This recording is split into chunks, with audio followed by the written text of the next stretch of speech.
bungana n'uburemerezi bw'inyishu yawe. Nimwaguma muri jewe please, amajambo yanje akaguma muri mwebwe egala, musabe icyo mugomba cyose kizobabera ko. Ukeneye umwana, ukeneye kubaka, ukeneye kwishugwa ejo nk'aya mango, mu kwezi gukurikira nk'aya mango, mu mwaka uza nk'aya mango, ibyawe bigiye kumenyekana kandi bose bazokumenya uriwe.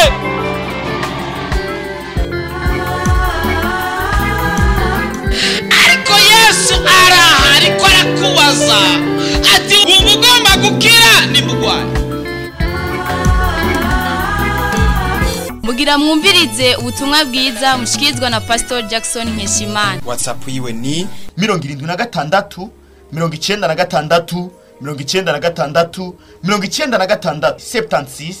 96 76 96 96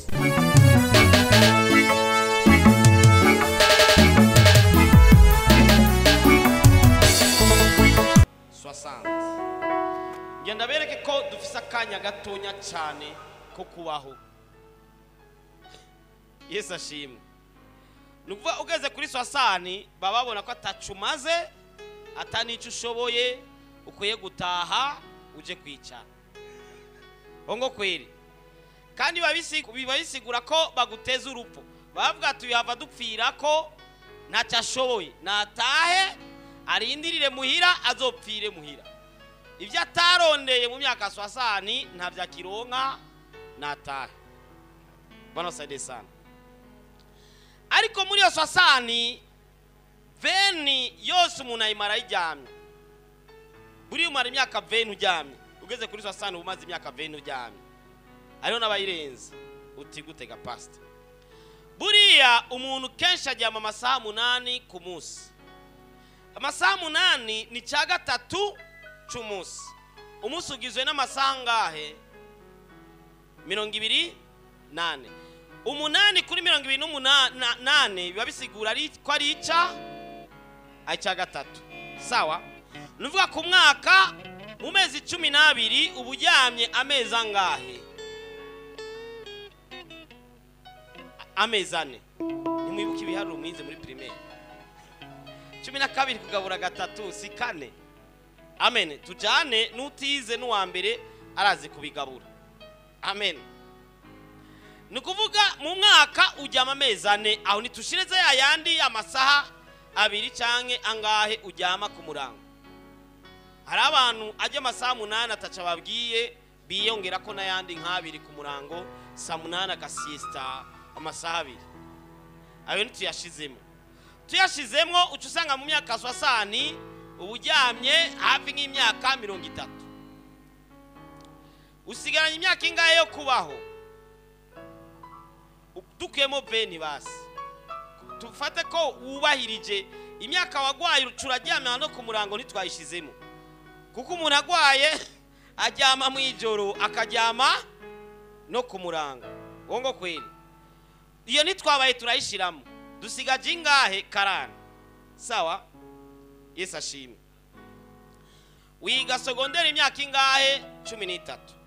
Sawa? Ukacushiraho niyo yindi ya master 5 ibibaye ingahe? 18. Ivuye mu ingahe? Muri ya 40 sigaye. Wize 18 uracarushe nturatangura gukora ngujya kanoti. Muri ya 40 yavuyemo 18 yasigaye ingahe? 22. Kugira ngo ukora akazi buriya bagusaba experience ya 10 ans. Niho ushobora kuja gusaba akazi ukaronka ko ukeneye.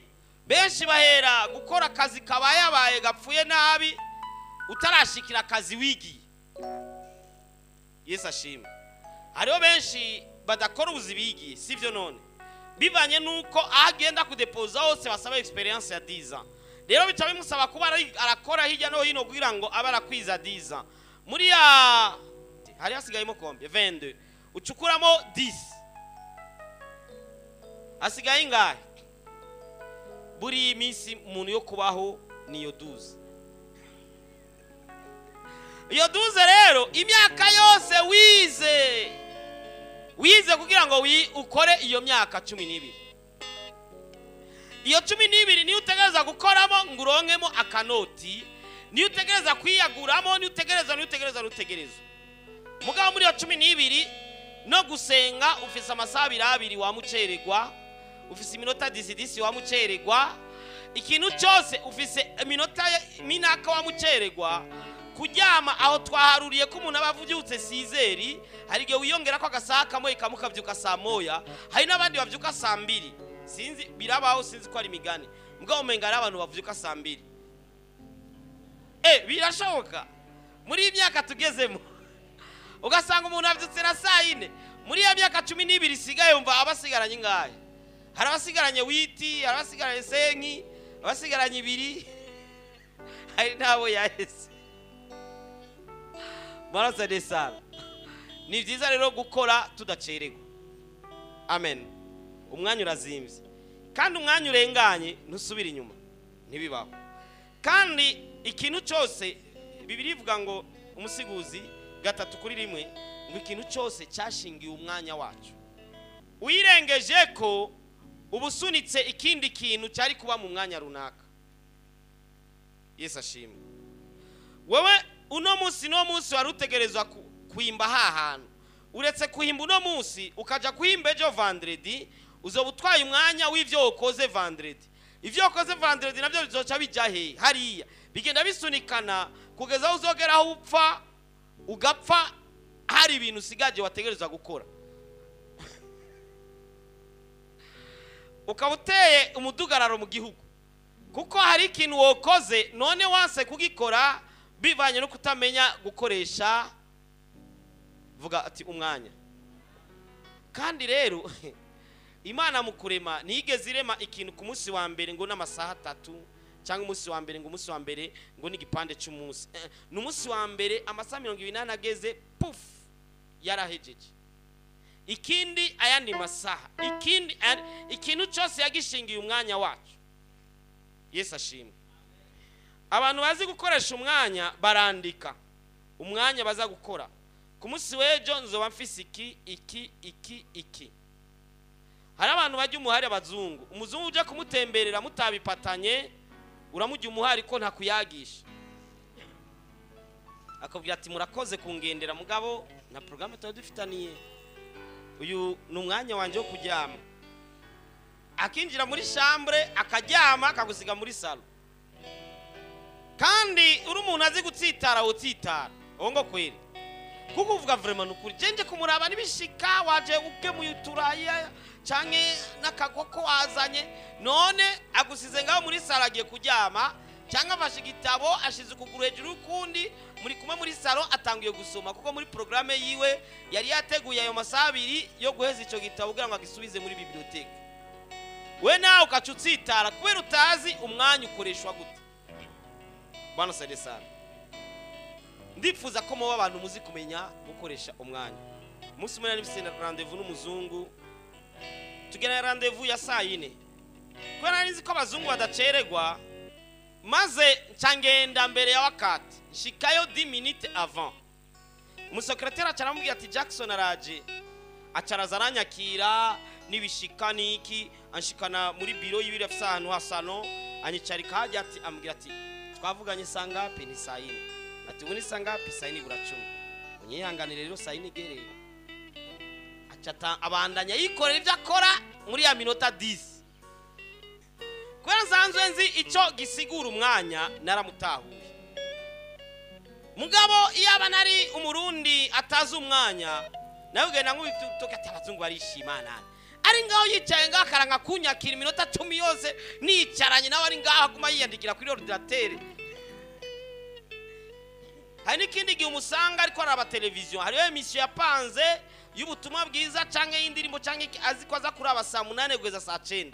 Ukaza kumuraba saa 8:30 arakwakira mukicarana ngaho ugatagura kwivugana wenyine ati uvuga ati imisi myinshi nawe ari kuri televiziyo ati sawa sawa. Okay. Nawe ariko araraba kugeza ya masaha y'uwageze akabwira ati none kubera ko utamenyesheje mfise programme ndiko daraba kuri televiziyo kandi singomba ko indengana kandi koko by'ukuri ari mukuri bongo kweli amena kuko nicyo kintu cyamutangaje mu bintu byose yabonye muri Afrika yarabonye amazu mabi sawa arabona ubuzima bubi sawa ibyo byose abibona nk'ibisanzwe ariko atangazwa no kubona ingene umuntu ashobora gucererwa bibaho ko umuntu acererwa muzungu byaramutangaje mugabo twebwe natwe umuntu akubwira ati bibaho aho umuntu adashobora gucererwa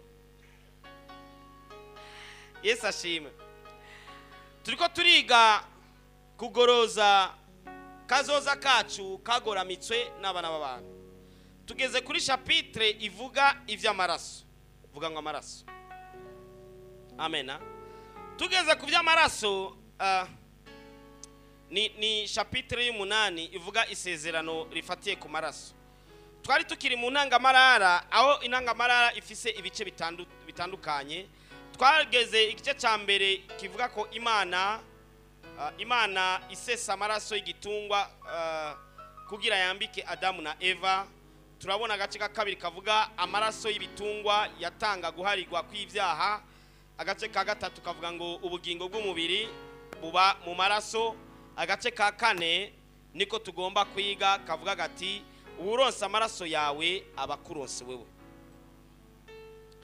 bana saide sana buri umuntu aronse iriraso canka amaraso yawe kuko amaraso yawe niyo agize wewe kandi wewe ugizwe nayo maraso amen hari abahungu batera amada bagaharira ko atari bo bayateye bapima gusa mu maraso bakaraba basangaho amaraso ya wa mwana niyo maraso yase kuko bayamuhaye kimwe mu buzima bwiwe amena bakeneye kumenya ingeso yawe bakeneye kumenya ubuzima bwawe banakeneye kumenya ingwara ufise babirabira mu maraso buri ingwara nyinshi zikomakomeye ziba ziri mu bugingo bw'umuntu ziba ziri mu maraso za sida za hepatite ABC sinza uzigarukira za foie zande uzisanga mu maraso n'umudamu afise inda uretse ko bashobora gupima no mu mukoyo barapima no mu maraso bwana sana amaraso niyo yikubyamo ibintu byose arimo ibintu byose bigize uwo muntu ubuzima bw'umuntu bw'umubiri buri mu maraso yiwe bwana sana abazungu barashoboye gukora ikintu bagize ngo ni clonage muri biology abize biology barabizi barashoboye gukora intama muri South Africa muri Afrika y'Epfo barafashe uduce amaselule bayafatira mu maraso bafatajya amaraso barayagura havamo indi ntama bafashe amaraso y'intama avamo indi ntama nzima ku buryo bariko barapima ko bashobora gukora abantu muri ubwo buryo ko boza barafyatura utubantu twinshi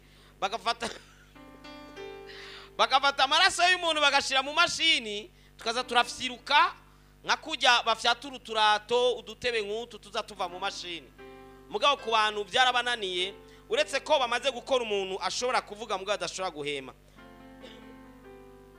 narambonye barigeze kumwerekana mu buhinga ngurukana bumenyi aho bakoze umuntu baramushiramo systeme nka kujya bashizemo systeme ordinateur urabona ordinateur ufyonza akantu irakuzanira kandi sivyo none ukeneye ko imprimura fyonda bijya bintu biri ndani bikizana ku rupapuro ukagira gucya hakaza ibi muri ico gihe rero barahingura umuntu barakora umudamu yasa n'umushinwa bamuhaye isura y'igishinwa washobora kumubaza abajournaliste baramubajije aravuga araganira kuko bamushizemo systeme umubiri ntiyari afise inyama mugabo yari ameze nka plastique bana sana bakamushiramo systeme ku buryo ashobora kuvuga mugabo nta maraso agira bakamubaza ibintu nka kujya ordinateur ushaka kuyibwira urazi ko ordinateur hari izikoreshwa n'amaboko hari n'izukoresha umunwa sivyo none naga telefone urabizi ko ushobora kuvuga gusa kakakuzanira hariho nka programme ushira muri Google yo ku translatinga yo gusobanura ukavuga ati bonjour ikacisobanura mu Giswahili cyangwa mu Cyongereza ukavuga ijambo naco igasobanura murabizi ivyo mu matelefone ya matelefone mufise birimo. Yesu ashimwe. Ukaganira ijambo mu Giswahili ikagushira mu Gifaransa itelefone gusa. Nabo bakoze umuntu bamushiramo systeme nk'izo ashobora kuvuga nawe akishura bakamubaza ati none wiyumvira iki kubijanye n'isi ya none, akavuga kabisa Trump kuva aho bamutoreye akavuga ukibaza ngo n'umuntu mugabo si umuntu. Barashoboye gukora abagore kubera abagabo bamwe b'abazungu ari abantu bikunda cyane badashaka kurongora, barabakoreye abagore bashobora kuza barasambanya mu nzu, akamushira mu nzu akamushiramo byose bikenewe, bakaza barasambana, akamera nk'umuntu n'ishusho y'umuntu kujya nyene mugabo ari plastique kimeze nk'umuntu. Barashoboye no gukora ku buryo gishobora kuvyara kuko bamushizemo ibintu bituma zijya mbuto z'umugabo zijamo, mugabo akaba arafashe imbuto z'umugore ahandi hantu bakazishira muri ico kimashini muri ico kimuntu, ku buryo amezi 9 aheze bashobora kugenda bakakivyaza bagakurayo umuntu. Mugabo n'umuntu abavuye muri ya mbuto ya wa mudamu wundi bashiramo imbuto ziwe muri ico kintu, maze n'umugabo agashiramo imbuto ziwe. Bwana sede sana. Aho ni isigeze. Ariko amaraso nta numwe arashobora kuyafabrika. Uzumbarize ahantu bamaze gukora amaraso. Gukora amaraso apana abica. Mugabo kuyahingura bakafabrika amaraso bakayakora. Bwana sede sana. Kubera iki? Kubera bashoboye kuronka amaraso barashobora gukora umuntu. Kuko amaraso niyo ari mu buzima bw'umuntu. Buri umuntu bamaze kumutora amaraso baba baguhejeje. Bwana sede sana. Muri iki gice cya 4 uronse amaraso abakuronse wewe dufisemo udupande 8. Akapande ka mbere kavuga ngo amaraso yawe niyo wewe. Bwira mugenzi ati amaraso yawe ni wewe. Basanga koko amaraso niwe muntu. Kandi Imana niyihanganira umuntu asesa amaraso. Usesa amaraso harabasesa amaraso mukuri n'abasesa amaraso mu bwicanyi. Uti mukuri gute? Dawidi yishe Goliyati mukuri sivyo none. Mugabo ajya amaraso yagiye asesa yose Imana yarayamuhoye. Nubwo amwe ari Imana yari yamutumye kandi yabaye intsinzi. Hageze agomba kubaka urusengero rw'Imana, Imana ivuga ati peti no. Reka umuhungu wawe Salomo niwe azonyubakira inzu. David ati kubera iki apana jewe. Imana ati we nuzi ko wakoze amaraso menshi. David none si wowe wantuma. Ati no problem. Umugabo ishengero ryanje ntukoreko. Bwana sede sana. Kuko amaraso Imana irakonsidera cyane. Ari mu buzima, ari mu bugingo, harimo ibintu byinshi cyane Imana iha agaciro. Ni nayo mpamvu umurozi arondera cyane ikintu cyitwa amaraso. Ni nayo mpamvu Yesu ku musaraba yasheshe amaraso. Ibyo tuzobishikako. Ni nayo mpamvu mu gusangira dusangira amaraso. Bwana sede sana. Ntiyatubwiye ngo tunywe amata ngo mu kigereranyo ciwe, yatubwiye ngo tunywe amaraso yiwe. Kuko arazi ko amaraso unyoye amaraso yiwe unyoye ubugingo bwiwe. Abalewi 17 ku murongo wa 10 kugeza kuri 14 hagira uhaguruka ahadusomera amaraso yawe niyo wewe. Buri amaraso yawe yanje niyo Jackson. Amen. Amen. Urazi ko iburaya hageraho bashobora guhindura isura y'umuntu. Mwari mumuzi irahinduye isura yiwe. Sinzi ko muvyibuka. Baramukuye ku rukoba baramuha design yindi acasa nundi muntu. Birashoboka iburaya no muri Korea bama babikoze bagahindura ishusho nkavuga ati je nkeneye gusa na Albert. Bagagucora ugasa na Albert. Ijya foto abantu bamenyereye ukazavuga ngo uyu Jackson uyu Albert no bijya sivyo. Amaraso yawe ni wewe. Abalewi 17:10 kugeza kuri 14. Turasoma mu izina rya Yesu. Amen. Kandi umuntu wese wo mu nzu ya Isirayeli canke wo mu banyamahanga baba muri bo azokwigera ageze ubuseri mu kanwa, nzohoza igitsure canje kuri uwo muntu yari y'ubuseri ndamurandure mu bwoko bwabo. Kuko ubugingo bw'umubiri buba mu maraso, nanje shinze kwaba ku gicaniro ku bwanyu ngo abe impongano y'ubugingo bwanyu. Kuko amaraso ari impongano kubw'ubugingo buri muri yo. nicyo cyatumye nihanikiriza abisirayeli ntihaze hagire umuntu azokwigerageza mu kanwa icyitwa amaraso ari uwo muri mwebwe cyangwa umunyamahanga aba muri mwebwe. Kandi umuntu wese wo mu bisirayeli cyangwa wo mu banyamahanga baba muri bo azogira icyo afata, ari guhiga, ari igikoko, ari igisiga cyangwa inyoni mu byemegwa kuribwa, amaraso yaco azayareke amiminukire hasi ayarenze ku ivu, kuko ubugingo bw'icyaremwe cyose ari amaraso yaco. Nicyo cyatumye nihanikiriza abisirayeli ntimuze mwigere mugeza mu kanwa icyitwa amaraso y'icyaremwe icyo ari cyo cyose, kuko ubugingo bw'icyaremwe cyose ari amaraso yaco. Uzoyageza mu kanwa wese azacibwe. Amen. Muri iyi mirongo ibiri ijambo rivuga ngo kuko ubugingo bw'icyaremwe cyose buri mu maraso ryasubiyemo inshuro gatatu, bisigura ko habayeho kuvuga cyane cyane kwensista kugira ngo ushobore gutahura ko ubugingo bw'icyaremwe cyose buri mu maraso. Abana b'abantu rero barabizi, n'abarozi barabizi, n'abapfumu barabizi, n'abanyamareba barabizi. Vuga ngo barabizi. Niyo mpamvu bagomba kugukorera ikibi baguca indasago. Murazi indasago? Hari umuntu atazi indasago? Baragukeba n'inzembe. Kera hoho n'umugera wacu ujamo cyane kumbure, kuko barakeba bagaca bakeba n'ahandi, ndibaza n'ubu barashabigira, sinzi ko ari abantu bakija ku bapfumu. Mugabo baragukeba bagashira n'ahandi.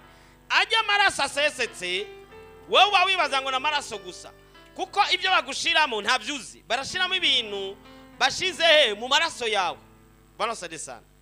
Ibyo utazi bimeze nk'ifu bavanze, nuzi byari byo, nuzi icyo biba bigomba kuvuga, bakabishira mu bugingo bwawe. Kandi babishize mu bugingo bwawe baravuga ko amajambo bita mu Kirundi ngo gutongera. Banosade sana. Bariko baratongera, baravuga amajambo mu rurimi wumva, ayandi bakayavuga mu rurimi utumva. Bashobora kuvuga ngo uyu muntu azokwama ari gwacu cyangwa ngo bavyeyi ngo muramukurikirana. Abo bavyeyi wewe uyibaza, sabo bavyeyi bawe cyangwa abavyeyi biwe, nivyo bidayimoni abarungitse mu maraso yawe, abishize mu maraso yawe babisigura ko abishize mu bugingo bwawe. Barasade sana. Maze we abasigaranye controle y'ubuzima bwawe. Niyo mpamvu umuntu bashobora kumuroga akimuka akaja handi hantu uburozi bukamukurikirana, ukaja no mu Bwongereza uburozi bukagukurikirana. Kubera iki? We yaramaze kuguha ikiyo kirindana. Ni nka carte simu. Ufise carte simu umuntu arakuronka hariho hose, wewe aba yashizemo carte simu yiwe ikominikana nawe. Wewe waja mu Kinama muri kumwe, waje Imwaro muri kumwe, mu Kayanza muri kumwe, mu Bwongereza muri kumwe. Kubera iki? Yaragushizemwo ivyiwe bigaragaza ibyo ashaka we ko biba mu buzima bwawe. Niyo hahandi uba wavyibushe akavuga ati bon, ujya muntu ngomba ko yonda, agenda gusa yagiriye bya bindi akakora utuntu ugatangura konda, bakazopima kwa muganga bakarondera ingwara bakabura, kumbe biriko bikorerwa muri kakanzu kanyabutongo riko akita ko kwanuze wa mupfumu hari wanyu yitwa nde, bikaba biriko bikorerwa hariya. Barasade sana. Kandi ibirozi biraragwa. Hari ibirozi basigira abana bagasigira n'abuzukuru. Dosiye ziguma hahandi. Wa mupfumu nibaza ngo kubera yapfuye cyangwa umurozi yapfuye, aba yarasize dosiye yayisigiye undi muntu, nimba ari umwana nimba ari umuzukuru, azobandanya amenya ko umuryango wo kwa naka bajya n'ibyo kujya byacu. Kandi bagushizemo amaraso wewe n'umwana uzovyara biratransfera, kuko ni ya maraso yayandi gwawe. Banosade sana.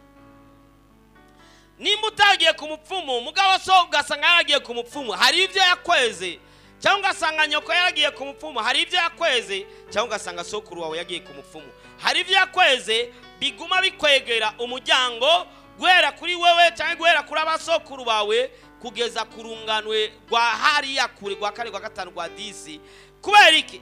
Kubera atanumwe muri mwebwe yashoboye kwiyumvira kugirirwa deliverance kugira ngo ivyatongerewe muri ya maraso dushobore kubimena.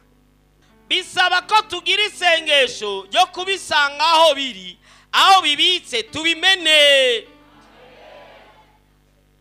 Hari igihe babibika mu mabenga, hari igihe babibika mu macupa, hari igihe babyimbira ahantu. Umunsi umwe twagiye gusenga, twari tukiri abapeti, turasenga, twari kumwe na Pastor Joshua, twese tukiri abapeti twiga za 8e za 6e. Turasenga aho ni muri ico cyumba twari dusengeyemo. Imana irambwira ngo ahantu hari ibintu byabazitse. Ndababwira ati muri iyi nzu turiko dusengeramo hari ibyo bazitse hanyene twicaye kuri aka karago. Bambwira ati none inzu y'abandi turaza kuyimba, yari inzu itagira isima. Ni erezima ko itagira isima, tuyimbe turabe. Turimba dusanga hari ibintu bazitse. Bwana sade sana. Twari ko turasenga tutazi ko munsi yaho hari ibyo bazitse. Hariho abantu bavuga ngo ujya mugabo baramushize mu cupa, abandi bakaca batunga ngo reka izongurusha umuntu bashaka kumubika mu cupa. Abantu barakundana, abagore n'abagabo barakundana, mbwa hari ibindi bintu usanga biba byatahuritse. Ubu n'ubuzima turiko tuganira ubuzima bw'inkwemu, utumva iby'inkwemu ashobora kutavyumva, ariko ni ngombwa tumene ahabitswe amaraso yacu hose. Buriya amaraso yawe niyo wewe. Ngira mugeza ati amaraso yawe niyo wewe. Navuze mu gihe baba bashizemo ibintu mu maraso, hari kindi gihe naho basesa amaraso bakagukeba kugira ngo have n'imana rimwe rigwe muri cya gikunga. Wokibaza ngo nibisanzwe gusa bagashiramo ibyo bishakiye, barashobora no gushiramo umunyota gusa bisanzwe, kuko baba bakeneye ya maraso baraza nidiri, baraza kuyafata bakayabika quelque part, babakubitse wewe. Icyo bakeneye cyose kuri wewe baragikora ko babagufise, kuko baragira ibintu wewe bariko barubaka we ntubimenya. Arashobora gushira akantu munsi y'ifondation ntuzopfumenya. Baradushingiye intaye ngaha, badushingiye intaye Bukavu, umuntu yahambye umwana wiwe, yabwiye abafundi ngo bubakire hejuru y'umwana wiwe. Ivyo bibaho. Umuntu barashobora kumwica barozi, ariko kandi basaba umuntu ngo amutange. Kubera iki? Kubera amaraso ntibafise ububasha bwo kuyiha. Satani afise ububasha bwo kwiha amaraso yawe, kandi Satani afise ububasha bwo kukwica. Avuze ati ndamuguhaye niho bashobora kukuronka mu gihe utari mu mwemu. Bwana sade sana. Bavuga ngo duheso, duhe nyoko, duhe umwana wawe, duhe umugabo wawe, ukemera ati ndamubahaye, ubu mutanze, baba bafisemo ububasha kuri we mu gihe atari mu Mana. Ariko wanyegeye mu yandi maraso adasanzwe yitwa maraso ya Yesu,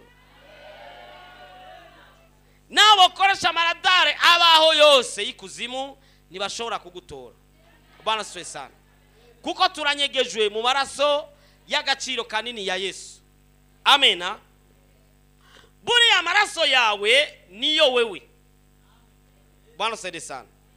Nico gituma nimba baragiye ku mupfumu, ni ngombwa ayo maraso tuyakuzeyo, tubomore ahantu bariko arakorera, dusambure, duhindura ibintu byose bije ku musitari, ubuzima bwacu buhinduke bube bwiza. Wewe ukiyumvira gute ukwiga amashure, abo warusha ubwenge mu ishuri nibo baronka akazi, wewe ntukaronka. Abatize bakakaronka, wewe wize ntukaronka.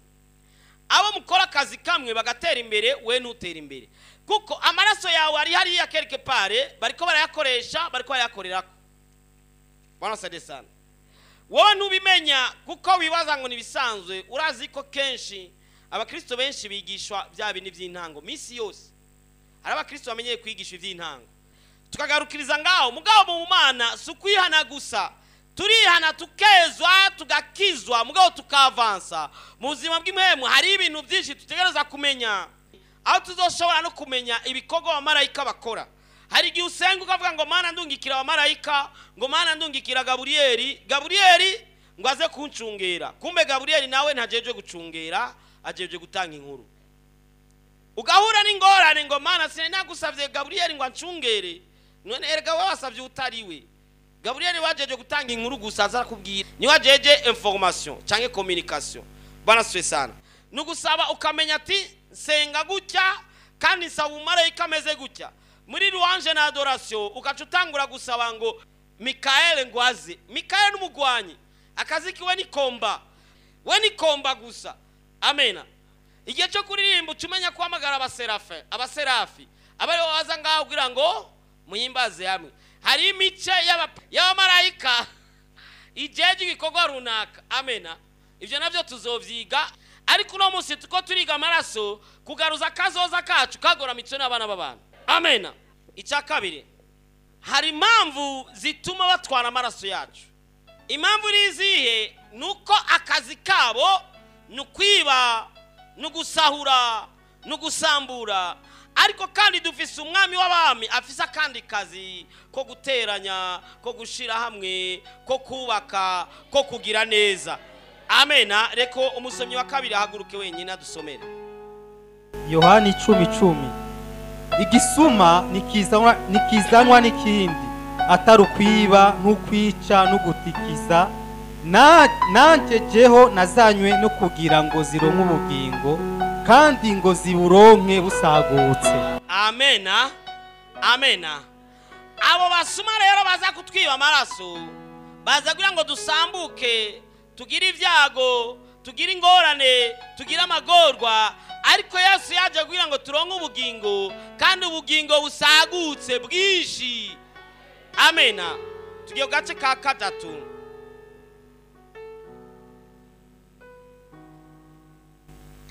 Icya gatatu, abapfumu ugiye ku mupfumu aca gutumira kuzogaruka, akubwira ngo uzuhamagare n'abana bawe bose tubacandage. Sinzi ko ari umuntu yagiye ku mupfumu canke ashobora kuba afise umuntu yagiye nivyo. Ego Yesu abahezagire cyane. Nukuvuga avuga ngo nguzuzari n'abantu ngo tubacandage ngo tubakingire. Arazi barazi ko kuja ku mupfumu baba bagomba kuguteranya n'Imana. Amena. Ako gace ka gatatu kavuga ngo barazi ko ugiye ku mupfumu Imana imurandura. Umusomyi wa gatatu Abalewi 20:6. Turasoma mu izina rya Yesu. Amen. Umuntu yirukira abahamagara imizimu n'abamenyi akaja kubaraguza, akabahurumbira, akabahurumbira nk'ikimaka, nzohoza igitsure canje kuri we, ndamurandure mu bwoko bwabo. Amen. Ngo umuntu azogenda he kubaragura, kubahamagara imizimu, kubapfumu mu ncamake. Sawa? Ngo Imana ngo izomurandura imuhoze ko igitsure ciwe. Abapfumu rero barabizi, barazi ko nibakuronderera umuvumo uri wenyene ntibakwije, baca bagusaba ko n'abana bawe boza, n'umugabo wawe yoza, n'umugore wawe yoza, ngo bariko barakingira urupfu, kandi ejo uzogaruka usange nawe yapfuye kubera ko atagwikingiye we. Nukugira ngo abaragutesha umwanya. Hari ikindi gihe usanga hari umupfumu atanabizi, mbwa akitwa umupfumu gusa. Amaze kwita umupfumu, Imana irabiguhora kuko yitwa uhamagara imizimu, nubwo atabaye ahamagara imizimu ya vrai. Umugabo umwe ngo yari umupfumu wa fu, yafata ikirago, agafata ikirago agasasa agashiraho hejuru utuntu statue duteye ubwoba. Urazi kwa Satani bashiraho ibintu biteye ubwoba, ariko ku Mana dushiraho dutara twiza, utuntu dusa neza. Amena. Hama hanya munsi y'ikirago agashiraho itiyo rigacomokera mu cyumba. Hama yavugira ngaho ati gipfaro, nimbacita gipfaro. Ati gipfaro ninde yamwiciye umwana. Wow, ndari mu cyumba aravyumva kuko bica muri iyo tiyo, kandi n'imiryango iringa aravyumva ari mu cyumba. Akacavuga muri atiyo ati wa mubanyi wiwe bigeze gutukana, kuko abarazi ko ababanyi bakoze gutukana. Ngo wa mubanyi wiwe bigeze gutukana, ukumva ngo ni twatu stati turiko turavuga, kumbe ni wa mugabo ari hariya avugira munsi y'ikirago. Bwana sade sana. Undi muntu yambwiye bamuriye amafaranga bamujana kumva, kumbe nimva basuma bakoze. Barayikoza nyine hariya ku makaburi nyene kumva ku masimetiere, barayikora bashiramo itiyo. Iyo tiyo irakweguka kugeza mu kandi kanogo kari hirya mu ishamba. Bakaza bavuga kakagabo kari hariya mu kinogo mu ishamba, kakavugira muri atiyo, bakumva ngo nimva iri kwiravuga. Nyamuntu nyamva ikamubwira ngo zana amahera, ngo shira ngaho hejuru, nturabe inyuma, iruka. Kumbe ko bibwirwa n'umugenzi. Sasa nubwo baba baguhenze urenze bakakubwira ngo n'abapfumu ari bafo nta n'umuzimu bahamagaye n'abantu babiri bagumye bahamagarana muri ayo matiyo Imana irabiguhora kuko wagize umutima wo kuja guhamagara imizimu. Bwana sade sana. Sasa barozi n'abapfumu barazi ko bakukoreye ikintu mwe nico baba guteranije n'Imana, Imana ibiguhora. Barabikwinjizamwo bakakubwira ati iyo ngwara ugiye kwa rumenyi runaka, kumbe n'abadisciple biwe bajeje kumuhamagarira abantu. Atugiye kwa rumenyi runaka akukoreza ko gusa, mbere ntanavuga na menshi agukoreza ko gusa, kumbe ni birozi. Kane, amaraso Imana irayahora. Amaraso Imana irayahora. Itanguriro 9:5-6. Itanguriro 9:5-6 turasoma mu izina rya Yesu ku ngoma. Kandi amaraso yanyu aribwo bugingo bwanyu sinzobura kuyahora. Ari igikoko cyose ari umuntu nzoyabihora. Ubugingo bw'umuntu nzobuhora mugenzi we wese yabikoze. Uzovisha amaraso y'umuntu nayiyo azovishwa n'abandi, kuko umuntu namuremye mu ishusho yanje jewe Imana yacu yagucubahira. Amen. Urabona agaciro k'amaraso? Buriya abapfumu bacagukorera ikintu, bacakubwira ati buriya ukumaze kwa abana ni runaka, na ukaraba ingene ahora kuraba ijisho ribi ati kweli niwe, bakacakubwira ngo twemere tumukureho, na ukavuga ati mumunkurireho vrema, uwejeje gusesa amaraso kandi Imana izoyahora. Bwana sade sana. Mu gihe cyose uzi ko washesha amaraso biba bisaba kusaba Imana imbabazi kugira ngo Imana ntizi yaguhora. Umudamu akorora inda abyishakiye, umukobwa akorora inda abyishakiye, bimusaba ko asaba Imana imbabazi kandi agirirwe deliverance kuko ajya amaraso yasheshe Imana nishobora kuyareka uko nyene. Bitewe bitebuke izo yahora. Tugiye kuri 5. Hari imitego baduteze. Hari umutego baguteze. Hari umutego baguteze. Kandi uko bawuteze kose bawufatiye ku maraso yawe, ariko Imana igira igukure muri uwo mutego. Amena. Mbwira mugenza wawe ngo Imana igira igukure muri uwo mutego.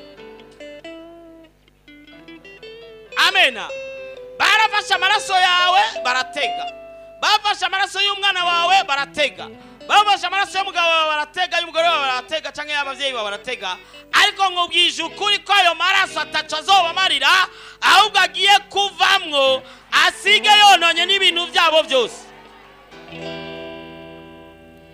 Amen. Zaburi 25:15 havuga ngo amaso yanje ahora hanze kuhoraho, kuko azokura ibirenge vyanje mu mutego Yesu ahabwe icubahiro. Amen, amen, amen, amen. Uyo mutego rero bagushizemwo, uyo mutego wakorokeyemwo, uyo mutego bateze, wisanga bamaze kwinjiramwo, ubuzima bwawe usanga bwamaze kononekara, wisanga utakimeze nk'uko wategerezwa kumera. Uno munsi turaza gusenga Imana igukure muri uwo mutego. Ibintu byawe ntabwo biriko birapangika neza, uraresha bigakatikira mu nzira, ukareshwa bigakatikira mu nzira, ugakora ntutera imbere, ukihana ibyaha bigasubiramo. Hari umutego waguyemwo, hari umutego uhagazemwo, ariko no munsi biraza guhinduka mu izina rya Yesu. Amen. Kubera impamvu ni kuko buriya Imana ibintu byose bitugwanya irabidukuriraho, bivana n'ingene uba yegereye. Uyegereye ikintu cyose kikugwanya, yo niyo yihaye igikorwa cyo kugwanya batugwanya. Amena. We ntuzogende kugwana nabo kuko yo ifise umugambi mwiza udasanzwe. Amena. Reka badusomere tugeze ku wa 6 Abikorosayi 2:15. Abikorosayi 2:15 kandi yambuye abakuru n'abafise ububasha ibatetereza mu maso ya bose ibashorera bafashwe miri ku bw'uwo musaraba. Iyamena n'inkenya nayo nyene. Murazi ko twasomye abanyefeso 6:12 havuga ngo kuko abo tunigana ngo nabafise ngo bafisike ngo nabakuru ngo abo bakuru rero reka badusomere wumva icyari ico ingene Imana ibagira ingene Yesu abereka. Turasoma mu izina rya Yesu. Kandi yambuye abakuru n'abafise ububasha ibatetereza mu maso ya bose ibashorera bafashwe miri ku bw'uwo musaraba. Amena. None utinyiki ntyagira umurozi numwe utinya ntyagira umunyamareba numwe utinya ntyagira umuntu n'umupfumu numwe utinya. Bwana siwe sana niwo mumva ariko arakintu uzumufatisha imino. Amena. Kuko yarajeje kubanesha yarabamaramaje imbere abateza isoni imbere ya bose ku mugaragaro bose babibona. Amena. Ndiko ngerageza kunyarutsa kandi nukumenya ko dufise ibirwanisho bikomeye mugabo ngaho reka nkubwire kubijanye n'abakugwanya. Uyo murongo se nawe uteguye mugabo Yeremiya rimwe kuri 19 agira uwasoma idanje aho hantu rero ni finale hagira uwasoma kandi Yeremiya rimwe ku 19 ho ni finale niko karongo ka nyuma kuri Yeremiya ya mbere Yeremiya kuri rimwe wahabonye imbere y'igihe bamwe mikrofone aca dusomera. Bazokugwanya ariko ntibazokunesha kuko nzoba ndi kumwe nawe. Iyo amena ni ntonya naho reka guso iyo amena ni ntonya vre subiramo tuvuge amena ifise sante kameme. Bazokurwanya ariko ntibazokunesha kuko nzoba ndi kumwe nawe ngo nkurokore. Amen. Ni jewe uhoraho mbivuze. Ngo ni jewe uhoraho bivana n'ubivuze ndugu yangu bivana ngo ni jewe uhoraho ngo bazokurwanya ariko ntibazokunesha. Kukurwanya ko bazokugwanya ariko kukunesha sumu. Barakubuza itiro nivyo ariko kukunesha sumu. Barakubuzira ariko kukunesha sumu. Bakubujije kurongorwa, bakubujije kurongora, bakubujije kuvyara, bakubujije kugira amagara meza ariko uno munsi turabigaruza mu izina rya Yesu. Amena. Buriya dufise ibirwanisho bikomeye. Buri Imana yamigomba ko twebwe tubanza tugahagarara. Amena. Tugahagarara twebwe tugahagarara twemye maze tugakoresha ibirwanisho dufise maze Imana ikongera imbaraga. Ugumya wijyamiye wibaza ko urugamba rushobora kugwanwa. Oya bisaba ko winjira mu rugamba maze uhora akagwana abicishije muri wewe. Reka wa wundi wo mu Bikorino bakabira dusomere. Abikorino bakabiri 10:4-5. Kuko ibirwanishwa by'intambara yacu atari ivyo mu buryo bw'umubiri ariko imbere y'Imana bifise ubushobozi bwo gushingura karimbi. Bana no kameme iyo amena ni ntonya.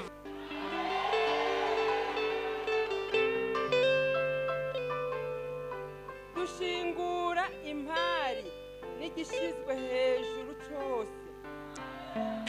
Impari n'igishizwe hejuru cyose makebu bwamena ntonya kuko umenga nibisanzwe.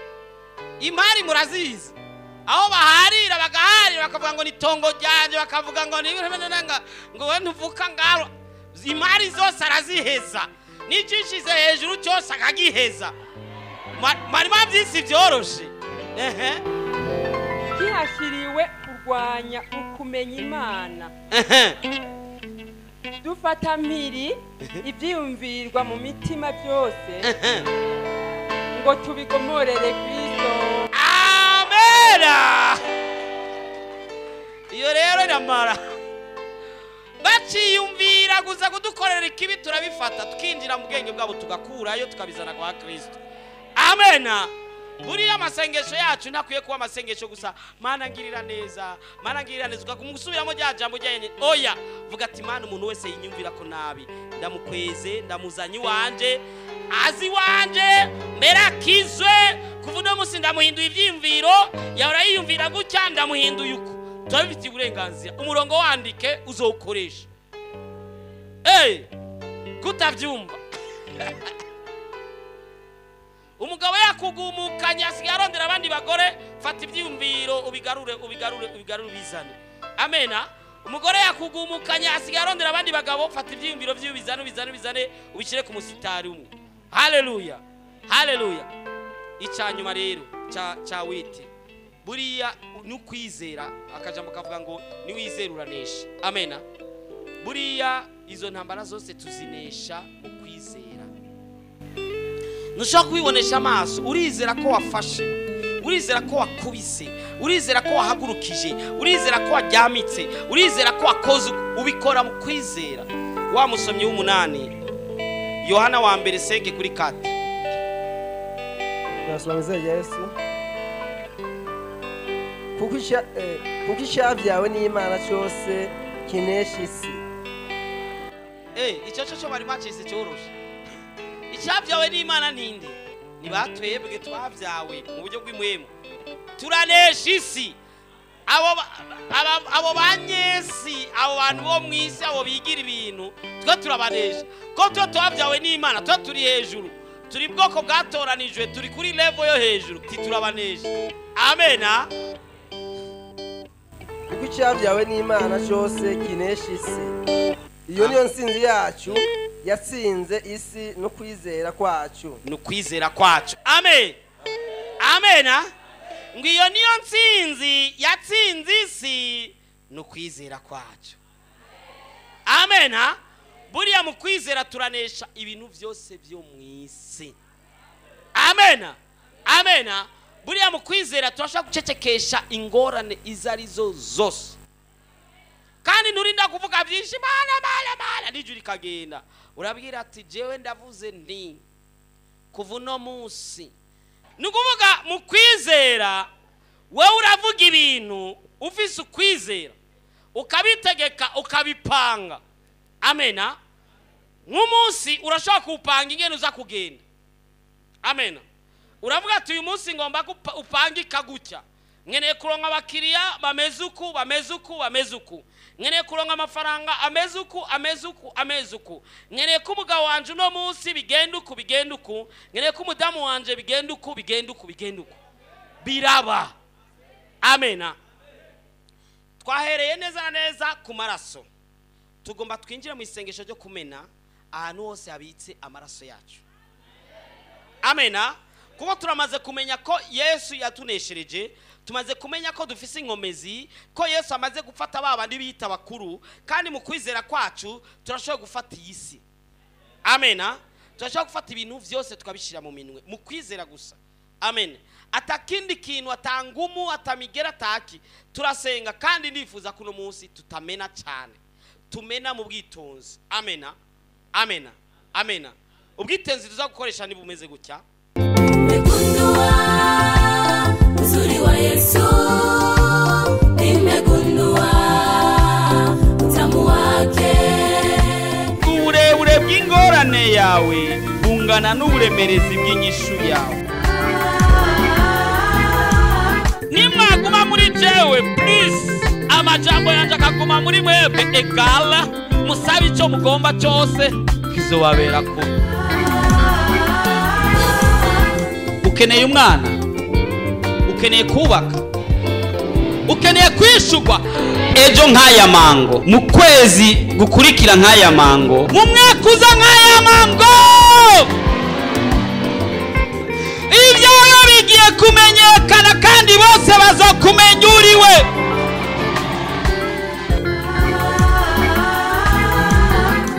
Ariko Yesu araha, ariko arakubaza ati ubu ugomba gukira ni mugwanya. Muhejeje kumviriza ubutumwa bwiza mushikirizwa na Pastor Jackson Nkeshimana. WhatsApp yiwe ni 76 96 96 96 76 96 96 96.